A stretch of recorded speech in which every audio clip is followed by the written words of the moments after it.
No ano de 325 depois de Cristo, foi realizado o Concílio da Nicéia, presidido pelo imperador romano Constantino.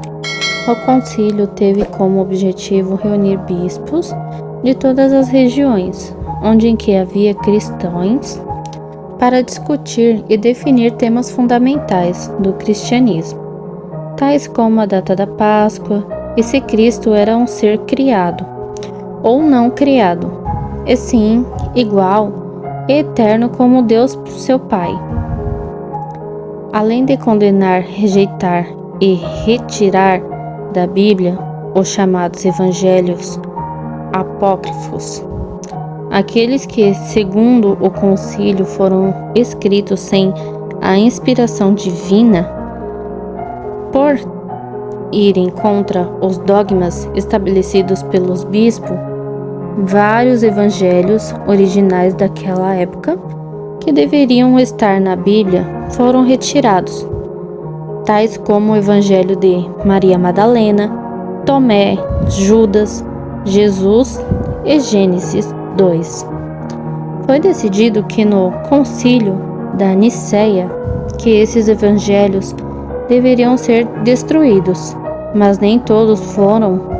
Em 1945, próximo à cidade de Nag Hammadi, Egito, 52 cópias de textos antigos chamados de Evangelhos Gnósticos foram encontradas em 13 códices de papiro envoltos em couro, livros escritos à mão. A Igreja Católica rapidamente tratou de considerá-los falsos, mas apropriou-se deles, trancafiando-os no cofre do Vaticano. Estranho, né? Então, em um desses evangelhos está a história de Lilith, a primeira mulher de Adão, que veio antes de Eva. A história conta que no início Deus criou Adão e Lilith, ambos do pó.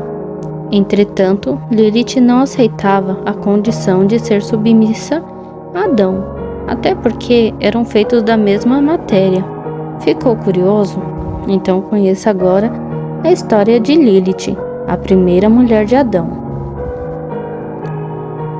Por que devo deitar-me embaixo de ti? Por que devo abrir-me sob o teu corpo? Por que ser dominada por ti? Contudo, eu também fui feita do pó, e por isso sou tua igual, disse Lilith ao Todo-Poderoso, o qual retrucou que era assim que ele havia feito, e assim continuará. Lilith então se rebelou e decidiu abandonar o jardim do Éden. Adão, agora solitário e muito triste, suplicou a Deus, soberano do universo: a mulher que você me deu fugiu. Deus enviou então 3 anjos para trazê-la de volta. O nome de tais anjos ainda intrigam o folclore europeu, e muitas pessoas penduram placas na porta de casa com os nomes desses anjos para afastar o espírito de Lilith. Os anjos voltaram então, dizendo que Lilith havia se recusado a voltar. Foi quando Deus fez outra mulher para Adão, dessa vez de suas costelas, para não correr o risco de que essa também se rebelasse. A partir da negativa de Lilith, Deus cria uma segunda mulher, Eva. Há trechos na Bíblia que conhecemos que dão pistas sobre a existência de Lilith. Gênesis 2:18 consta: e disse o Senhor Deus: farei uma ajudadora idônea.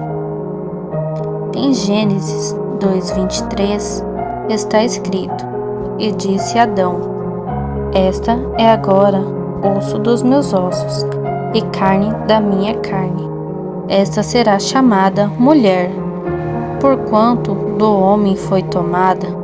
Há variações na tradução em que ele diz: esta sim é osso dos meus ossos, como se houvesse existido outra mulher antes dela e que não fosse feita dele.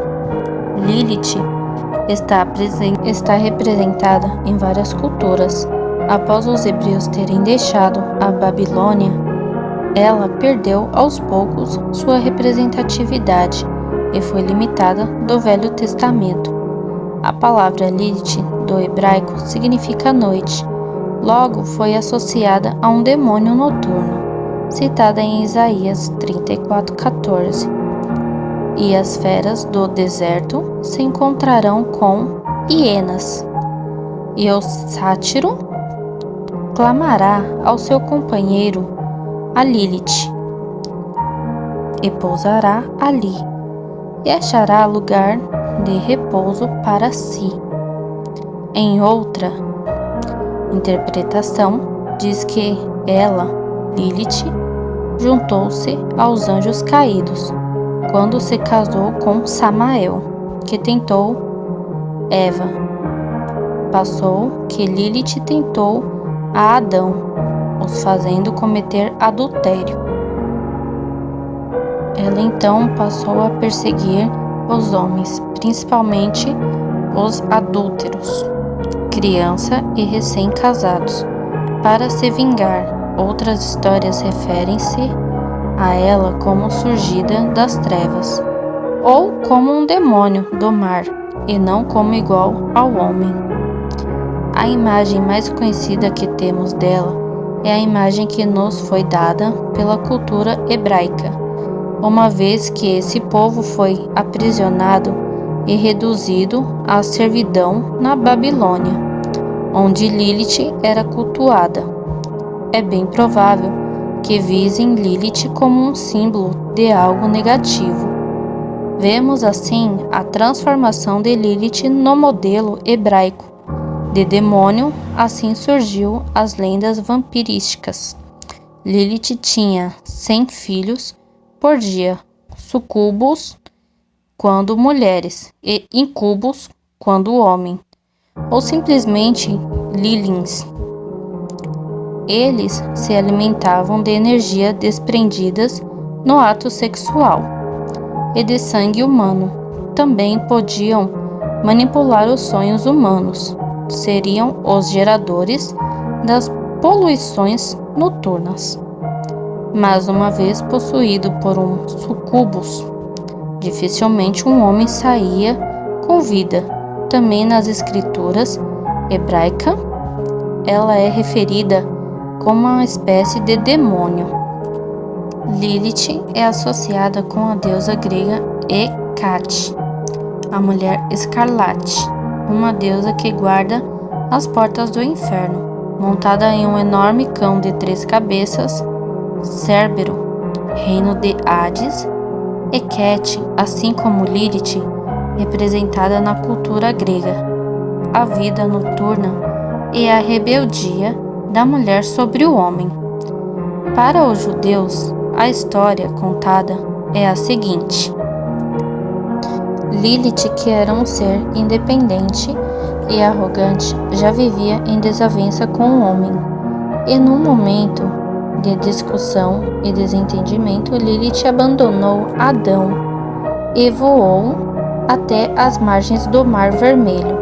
Adão, angustiado, caiu em profundo sono, e foi nesse momento que Deus tirou de suas costelas a matéria-prima para fazer Eva, a verdadeira companheira de Adão. Novamente, o homem ganhou para si uma esposa, está feita por Deus. Dessa forma, Adão esqueceu Lilith, sua primeira mulher, para sempre. E agora, Eva era o seu conforto. Ela era mais dócil, meiga, submissa, espirituosa, mulher ideal para todos os aspectos. Eles viviam felizes no paraíso, até o dia em que Lilith voltou do seu exílio às margens do Mar Vermelho, onde havia coabitado com dezenas de demônios pertencentes ao exército de Satã. Eva, que passeava descontraída à beira do lago, avistou Lilith, mulher alta, morena, de olhos verdes e cabelos pretos e longos, com um belo corpo, seios e ancas volumosas, que despertaram em Eva uma curiosidade. Quem era aquela mulher felina, selvagem, que perambulava pela floresta, como se fosse a rainha de todos os animais? Lilith também avistou Eva e ficou surpresa com sua beleza tão delicada. Lilith, demônio, sucubo de corpo sensual, conversando com Eva, mulher ingênua e submissa, conseguiu convencê-la de provar o fruto do pecado, aquele no qual Deus havia proibido. Era chamado de o fruto da árvore da ciência. Eva, no momento de fraqueza e curiosidade, enganada por Lilith, provou o fruto e convenceu Adão também a prová-lo. Então ambos, homem e mulher, caíram em maldição, pois o preço do pecado é a morte. Nascia aí a primeira vampira, no seio do folclore judaico. E deste dia em diante, a humanidade futura, que iria nascer de Adão e Eva, estavam condenados a sofrer os ataques de Lilith. E você, no que acredita?